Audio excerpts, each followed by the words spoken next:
ఓం శుభంకర్యే నమః. వక్రతుండ మహాకాయ సూర్యకోటి సమప్రభ నిర్విఘ్నం కురుమే దేవ సర్వకార్యేషు సర్వదా. గురుబ్రహ్మా గురుర్విష్ణు గురుర్దేవో మహేశ్వరః గురు సాక్షాత్ పరబ్రహ్మ తస్మై శ్రీ గురవే నమః. నిఖిల శ్రేయోదాయిని సర్వకార్య సిద్ధిప్రద పరబ్రహ్మస్వరూపిణి శుభంకరీ నమోస్తుతే. ఆదిత్యాయ చ సోమాయ మంగళాయ బుధాయ చ గురు శుక్ర శనిభ్యశ్చ రాహవే కేతవే నమః. అస్మత్ శ్రీ గురుచరణారవిందాభ్యాం నమః. శ్రీ శ్రీ శ్రీ గణపతి సచ్చిదానంద సద్గురుభ్యో నమో నమః. ఏప్రిల్ నెలలో తులారాశి వారికి గల గోచార ఫలితాలను తెలియచేస్తున్నాము, శ్రద్ధగా ఆలకించండి. తులారాశి వారికి ఈ యొక్క ఏప్రిల్ మాసంలో ఈ యొక్క అష్టమ శని ప్రభావము చాలా ఎక్కువగా ఉంటుంది. షష్ఠ స్థానములో శని చేరటము చేత తులారాశి వారికి కొంత శని ప్రభావము పడేటువంటి అవకాశాలు చాలా స్పష్టంగా గోచరిస్తున్నాయి. శని ప్రభావం చేత ఉద్యోగములో కానీ వ్యాపారములలో కానీ ఇత్యాది విషయాల యందు తొందరపాటు నిర్ణయాలను తీసుకుంటూ ఉంటారు. చిన్నపాటి విషయముకై తర్జన భర్జన అవుతూ ఉంటారు. అత్యంత ముఖ్యమైనటువంటి విషయాలని పక్కన పెట్టేస్తారు. ఖరీదైనటువంటి వాటి మీద ఆశ అయితే ఉంటుంది, కానీ వాటిని ఎట్లా సంపాదించాలి అనేటువంటి ఆలోచన అయితే చాలా తక్కువగా ఉంటుంది. కాబట్టి ఇదంతా కూడా గ్రహ మార్పిడి యొక్క ప్రభావమే తప్ప మరొకటి కాదు. ఇక్కడ తులారాశి జాతకులు అప్పులని చేయటం కానీ మధ్యవర్తిత్వం ఉండటం కానీ మంచిది కాదు.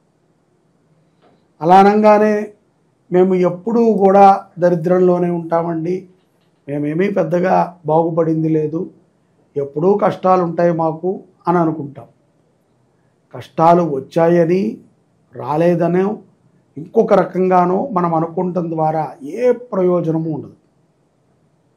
ఇప్పుడు మనము ఎలా బయటపడాలి అనేటువంటి ఆలోచనని చేసుకుని మనం ముందుకు వెళ్ళాల్సిందే తప్ప అనుకుంటే అయితే ప్రతి ఒక్కరూ అదే అనుకుంటారు. వ్యాపారస్తులు ఎవరైతే గనక వ్యాపారములు చేసుకునేటువంటి వారు రియల్ ఎస్టేట్ రంగంలో ఉన్నారో అటువంటి వారికి కూడా కొంత ఇబ్బందులు కలుగుతాయి.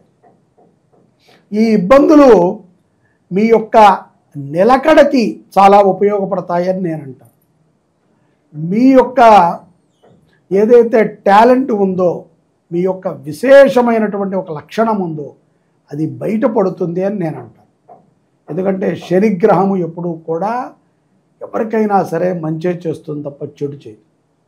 దానికి తోడుగా స్త్రీలకి ఎక్కువగా ఈ యొక్క తులారాశి ప్రభావం చేత, తులారాశిలో కలిగినటువంటి గ్రహ మార్పిడి ప్రభావం చేత కొంత అనారోగ్యములు చేకూరేటువంటి సందర్భాలు ఉన్నాయి.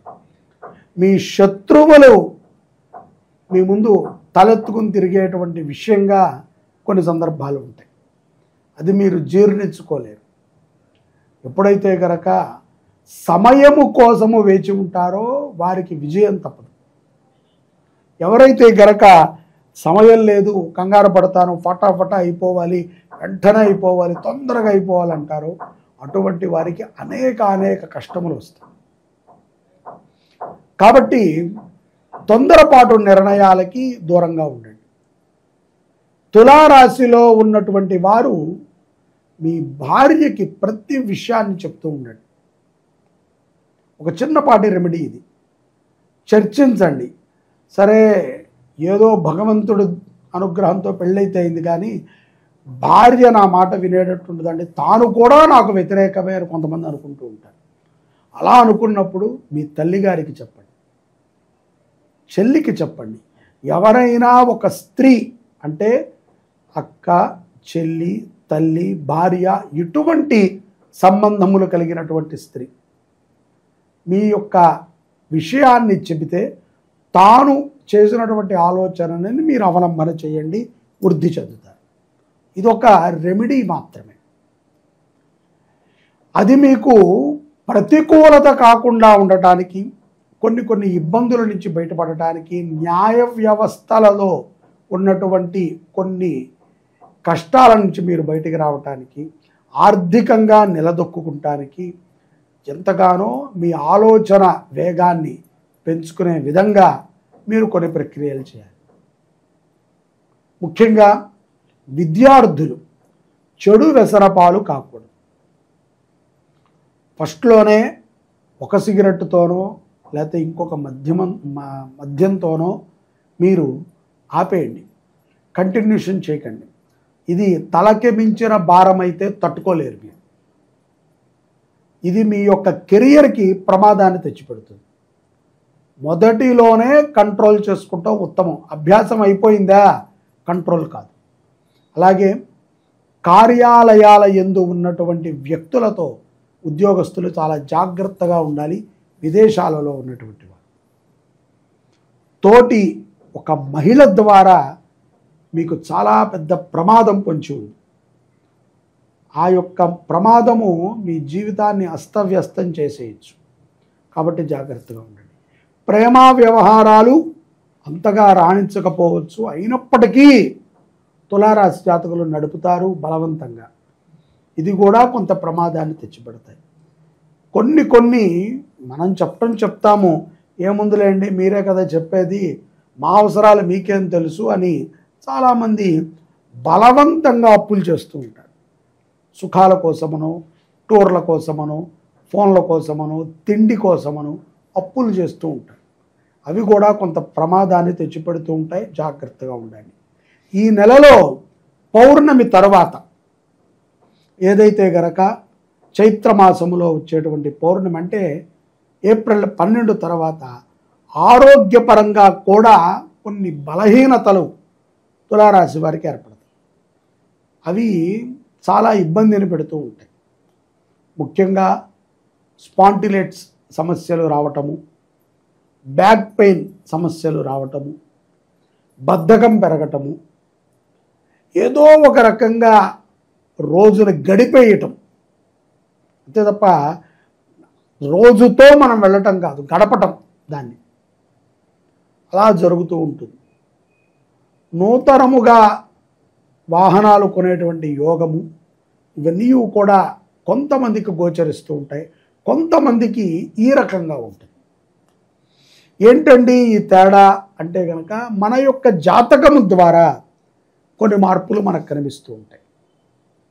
గోచారము కొన్ని మార్పులను ఇస్తుంది. జాతకంలో బలమైనటువంటి మార్పు ఉన్నప్పుడు గోచార ఫలితము చాలా తక్కువగా ఉంటుంది. గోచారములో కూడా మంచిగా మార్పు ఉందండి, జాతకంలో కూడా మంచిగా మార్పు ఉంది, అయినా పని అవ్వట్లేదు అనుకుంటారు. ఇది కర్మలో పడిపోతుంది, జరగదు. వివాహము కానటువంటి స్త్రీ పురుషులు కానీ, ఉద్యోగము లేనటువంటి వారు కానీ, సంసార జీవితంలో బాధపడుతున్నటువంటి వారు కానీ తప్పనిసరిగా మీ యొక్క జాతకాన్ని పరిశీలన చేయించుకుని దానికి తగ్గ పరిహారాన్ని చేయటం ఉత్తమం. అలాగే శుక్రవారము పూట రాహుకాలములో నిమ్మకాయ దీపారాధన చేయండి, దుర్గా అష్టోత్తరాన్ని చదవండి. ఇది ఇంట్లో అయినా చేసుకోవచ్చు. చాలామంది మేము పుళ్ళకు వెళ్ళలేమండి, మళ్ళీ అది ఒక టికెట్ అంటారేమో, ఇంకోటి అంటారు, మాకు వద్దు అంటే మీ ఇంట్లో మీరు 8 నిమ్మకాయలు అంటే 4 నిమ్మకాయలని సగం చేస్తే 8 డొప్పలు అవుతాయి. ఆ యొక్క డొప్పలాగా దాన్ని తయారు చేసుకుని ఆవు నేతితో దీపారాధన చేయండి, దుర్గా అష్టోత్తరాన్ని పఠనం చేయండి, చక్కటి ఫలితాలను పొందగలుగుతారు. అలాగే ఏదైతే గనక ఆర్థికపరమైనటువంటి జీవనంలో అభివృద్ధి కానీ, కుటుంబపరమైనటువంటి సౌఖ్యం కానీ, ఉద్యోగంలో స్థిరత్వానికి కానీ జాతకాన్ని మనం చూసుకోవాలి. ఇన్ని కష్టాలలో మనము ఒక్క దీపారాధన చేస్తే పోతుందా అండి అంటే పోకపోవచ్చు, కానీ నమ్మకం ఉంటే పోతుంది. అలాగే నవగ్రహాల స్తోత్రం ఉంటుంది, 9 గ్రహాలకి 9 శ్లోకాలు. ఇవి ప్రతిరోజు కూడా చదవండి. ఈ సంవత్సరం పాటు చదవండి. పిల్లలు పెద్దలు ఎవరైనా సరే చదవాల్సింది. నవగ్రహాలని దర్శనము చేయండి. నవగ్రహ స్తోత్రాన్ని తరచుగా వింటూ ఉండండి. దుర్గామ్మవారిని పూజించండి, విజయాలని పొందుతారు. జై శుభంకరి. సర్వే జనాః సుఖినో భవంతు.